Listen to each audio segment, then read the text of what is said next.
कल भी हमने ये इशू डिस्कस किया था।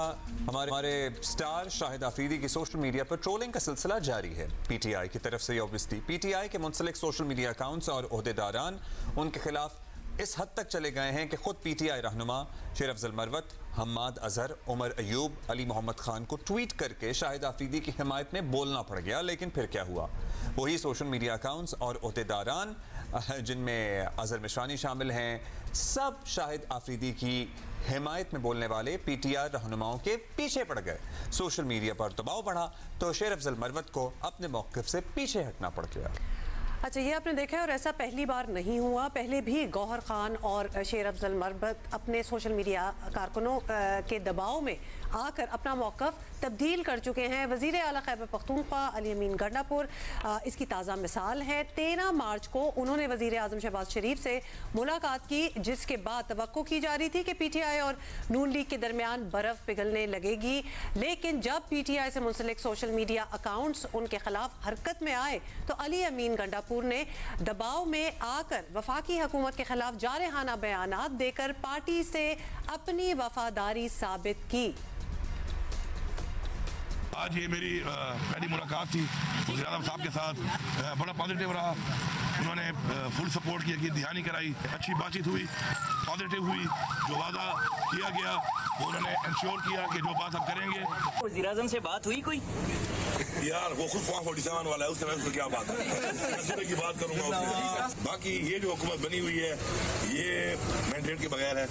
अवाम ने इनको वोट नहीं दिया, मैंडेट चोरी हुआ है। 20 मार्च को अमरीकी कमेटी के सामने डोनाल्ड लू की पेशी पर वहाँ जो तमाशा लगा सो लगा, लेकिन डोनाल्ड लू ने साइफर मामले पर कत्ल की धमकियों से मुताल्लिक जो इंकशाफात किए वो यकीनन तशवीशनाक थे। पीटीआई के रहनुमा अवामी सतह पर इस बात का इकरार नहीं करते, लेकिन हकीकत यही है कि पीटीआई का बयानिया उनके रहनुमाओं के हाथ में अब नहीं रहा है, बल्कि सोशल मीडिया कारकुनान के हाथ में है। तहरीक इंसाफ के सोशल मीडिया हामियों के प्रेशर के सामने कोई नहीं टिक पा रहा। पार्टी की पॉलिसियाँ अब उसी तरह तय होंगी जब सोशल मीडिया पर इनके वॉरियर्स या ट्रोल्स जो डिसाइड अब ऐसा है कि नहीं है? लगता है कि कुछ स्विच जो है ना वो फ्लिप कर गया, और इसी के बारे में हम पता करेंगे। रहनुमा तहरीक इंसाफ तर्जुमान खैबर पख्तूनख्वा हुकूमत बैरिस्टर सैफ हमारे साथ हैं। बैरिस्टर सैफ, देख ही रहे हैं आप कि शाहिद आफरीदी से एक बयान है जो पता नहीं अब उन्होंने दिया है कि नहीं दिया, उस पर तहरीक इंसाफ वाले बड़े नाराज हैं। सोशल मीडिया पर उन्हें ट्रोल किया जा रहा है, हरासा किया जा रहा है।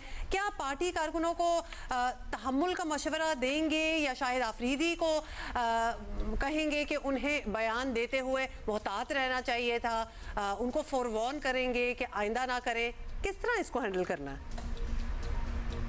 जी, मैं दोनों बातें करूंगा। मैं समझता हूँ दोनों अहम हैं। शाहिद आफरीदी हो या कोई भी हो, जब वो किसी के खिलाफ भी बयान दे तो एहतियात करनी चाहिए और दूसरे की इज्जत नफ्स को मजरूह करने वाले अल्फाज या बयान नहीं देना चाहिए। लेकिन पार्टी कारकुनों को भी यकीनन मशवरा दूंगा कि वो भी तहम्मुल का मुजाहरा भी करें और देखें कि किस आपको सबाक में वो बयान दिया गया है, और अगर वो बयान वाकई किसी मनफी नीयत से, यानी पार्टी के रहनुमाओं को रिडिक्यूल करने के लिए या उन पर उनकी तस्दीक करने के लिए दिया गया है तो ज़रूर जवाब दें, लेकिन तहजीब और अखलाकियात के दायरे में रहकर।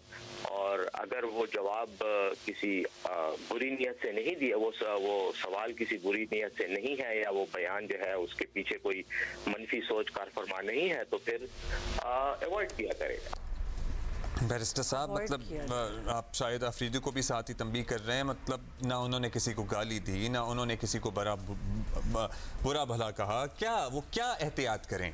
तनकीद तो मेरा ख्याल है सभी सब लोगों पे, दूसरों पे तमीज़ के दायरे में रहते हुए कर सकते हैं, इतना बर्दाश्त तो होनी चाहिए। अब ये बता दीजिए कि कल शेर अफजल मरवत साहब और कुछ दीगर लोगों ने शाहिद आफरीदी की जानिब से वजाहत देने की कोशिश की, लेकिन आपके सोशल मीडिया वाले अपने लीडरों पर ही चढ़ दौड़े और उन्हें अपने मौक़िफ़ बदलने पर मजबूर किया। आपके ख्याल में सोशल मीडिया या इसका रिएक्शन और उस पर अपने मौक़िफ़ बदलना, क्या ये बात सही है या ये बात नहीं होनी चाहिए? देखें, ये तो खैर शेर अफजल मरवत साहब ही बेहतर जवाब दे सकेंगे, लेकिन मैं इतना ज़रूर समझता हूँ कि पीटीआई की जो सोशल मीडिया के जो हमारे सपोर्टर हैं, जो सोशल मीडिया पे पीटीआई के बयानिए को आगे बढ़ाते हैं, ये ज़्यादातर रज़ाकार हैं, वॉलंटियर हैं, हमारे कारकुन हैं, हमसे हमदर्दी रखते हैं, लेकिन हमारे कंट्रोल में कोई तंजीमी तौर पर नहीं है, ये अपनी मर्जी से जो भी समझते हैं कि पार्टी के मफाद के लिए है या पार्टी के खिलाफ कोई बयान है तो उसका जवाब देते हैं। ये कोई पार्टी की अमूमी सोच नहीं होती कि इसी तरह के बयान दो, और ना ही वो डायरेक्टली पार्टी की हिदायत पर अमल करते हैं। लेकिन जहाँ तक इस पर्टिकुलर वाक़े का ताल्लुक है तो यकीनन जो सोशल मीडिया पर हमारे लोग हैं वो पार्टी के साथ एक हमदर्दी रखते हैं, और अगर शाहिद अफरीदी साहब ने ये बात खान साहब के हवाले से की है तो उन्होंने उसको जवाब दिया है। एक होता है ओवर रिएक्शन, ओवरकिल, बहुत सी ऐसी टर्म्स जो हैं वो यूज़ होते हैं। खैर एनीवे, आपसे आगे पूछते हैं कि इमरान खान और तहरीक इंसाफ सोशल मीडिया को अपनी पावर बताते रहे हैं और इसमें कोई शक भी नहीं है कि वो डेफिनेटली उनकी पावर है। इस पूरी टीम को मुतहर्रिक, फ़ाल और मुनज़्ज़म रखने के लिए आपकी गुज़िश्ता दौर में खैबर पख्तूनख्वा हुकूमत ने करोड़ों रुपए खर्च भी किए हैं, तो क्या इस बार भी यही प्लान है कि आप की सोशल मीडिया टीम को हुकूमत की जानिब से ऐसी ही सपोर्ट और फंडिंग भी दी जाएगी? देखिए, पहली बात तो ये है कि मैं आपके इस जो कॉन्सेप्ट है इसको, या जो आप बात कर रही हैं इसको, मैं इस तरह से दुरुस्त करने की कोशिश करूंगा कि खैबर पख्तूनख्वा की हुकूमत ने सरकारी खजाने से 1 रुपया भी पीटीआई की सोशल मीडिया टीम पर खर्च नहीं किया, क्योंकि ये गैर कानूनी होता और ये हमारे इख्तियारात से मुतजाविज हरकत होती। सोशल मीडिया इन्फ्लुएंसर्स को भर्ती किया गया था खैबर पख्तूनख्वा हुकूमत की तरफ से, जिनका पीटीआई से कोई ताल्लुक नहीं था, वो आम लोग थे, क्योंकि हर सोशल मीडिया पे एक्ट करने वाला जो है वो पीटीआई का नहीं होता। वो जो हमने भर्तियां की थी या लोगों को इंटर्नशिप पर यंग लड़के और लड़कियों को एंगेज किया था, वो सिर्फ और सिर्फ खैबर पख्तूनख्वा की हुकूमत के जो सरकारी इकदाम हैं उनकी आवाम तक तशहीर और आवाम और हुकूमत के दरमियान राब्ते के लिए इंटर्नशिप प्रोग्राम था, जिसके तहत लोग भर्ती हुए थे, जिसमें मुख्तलिफ पार्टियों से ताल्लुक रखने वाले भी थे और कई जो है वो गैर सियासी थे। वो 1 साल का कॉन्ट्रैक्ट था उनके साथ, वो खत्म हो गया। उसके बाद अब वो दोबारा नहीं है, इस वक्त कोई ऐसी चीज फील्ड में नहीं है। पीटीआई अपने सोशल मीडिया एक्टिविस्ट को अपने तौर पर मुनज़्ज़म करती है, उनको एंगेज करती है, और वो चूंकि पार्टी के कारकुन होते हैं, पार्टी के वफादार होते हैं, एक्टिविस्ट होते हैं, तो वो रज़ाकाराना तौर पर पार्टी की तशहीर करते हैं, पार्टी के काम को उठाते हैं, लेकिन उनको 1 रुपया भी जो है वो पार्टी की तरफ से नहीं दिया जाता। अच्छा, यानी वो एक्सक्लूसिवली वो काम कर रहे थे, वरना इस किस्म की ट्रोलिंग या पार्टी की उस तरह सपोर्ट नहीं थी। उस पे आई एम श्योर बहुत ज़बरदस्त स्ट्रिक्ट चेक एंड बैलेंस होगा कि कोई पीटीआई की बात ना करें, सिर्फ खैबर पख्तूनख्वा हुकूमत। आपका बैरिस्टर सैफ हमारे साथ मौजूद थे, लेकिन मुझे समझ में नहीं आई बात। उन्होंने कहा कि मैं शाहिद अफरीदी के लिए भी ये कहूँगा कि वो भी ज़रा एहतियात करें। वो किस बात पे एहतियात करें? उन्होंने किसी को गाली दी थी, उन्होंने किसी को बुरा भला कहा था, उन्होंने क्या कहा था?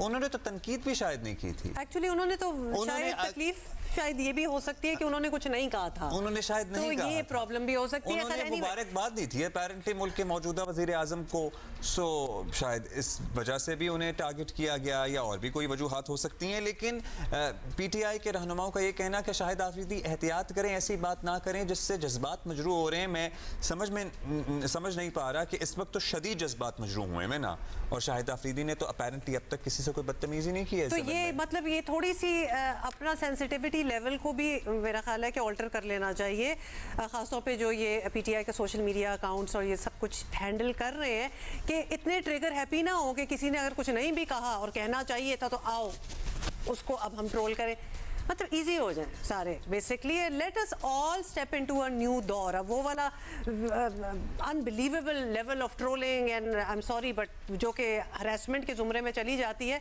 उसको अब छोड़ दिया जाए, कोई और चीज़ें ट्राई की जाए। Let's move on from there. चलिए।